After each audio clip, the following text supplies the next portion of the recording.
السلام علیکم، S M news کے ساتھ میں ہوں قدر رضا۔ خبروں کا سلسلہ بڑھاتے ہوئے خبر شامل کرتے ہیں گوجرانوالا سے۔ تھانہ ایس ایچ او تھانہ گکھڑ سجاد علی اے ایس پی اکرام اللہ خان کی ھدایت پر شاندار کارکردگی، کالوڈکیت گینگ اوربدنام زمانہ منشيات فروش نعیم سمیت 7 ملزمان کو گرفتار کر لیا۔ ناجائز اسلحہ اور بڑے مقدار میں منشیات برآمد کر لی گئی۔ اس حوالے سے مزید جانتے ہیں نیوز ایڈیٹر عبداللطیف شیخ سے۔ جی عبداللطیف، کیا اپڈیٹ ہے آپ کے پاس؟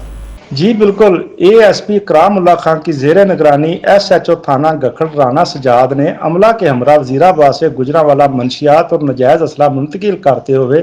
نعیم عرف نعیمو گینگ کے 3 ملزمان محمد نعیم ولد سراج دین دلے، نعیم اختر نور محمد سکنہ گارڈن ٹاؤن اور علی اصغر ولد شفقت علی سکنہ گارڈن ٹاؤن کو تعاقب کر کے رنگے ہاتھوں گرفتار کر لیا اور ملزمان کے قبضہ سے 3 کلو 600 گرام چرس، 18 بوتل شراب، 30,000 روپے رقم وٹک،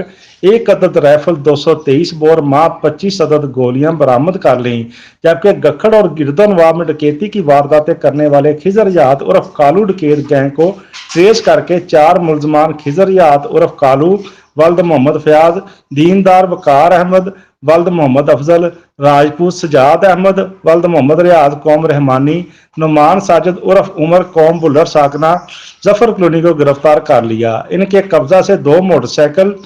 1.5 لاکھ روپے نقدی، 4 عدد 30 بور پسٹل، 30 ضرب گولیاں برآمد کر لی۔ اہلیان گکھڑ نے S H O inspector Rana Sajjad اور تھانہ گکھڑ پولیس کی کارکردگی کو بے حد سراہا اور اے ایس پی اکرام اللہ خان پر بھرپور اعتماد کا اظہار کیا ہے۔ جی بہت شکریہ عبداللطیف، ہمیں تفصیلات سے ادا کرنے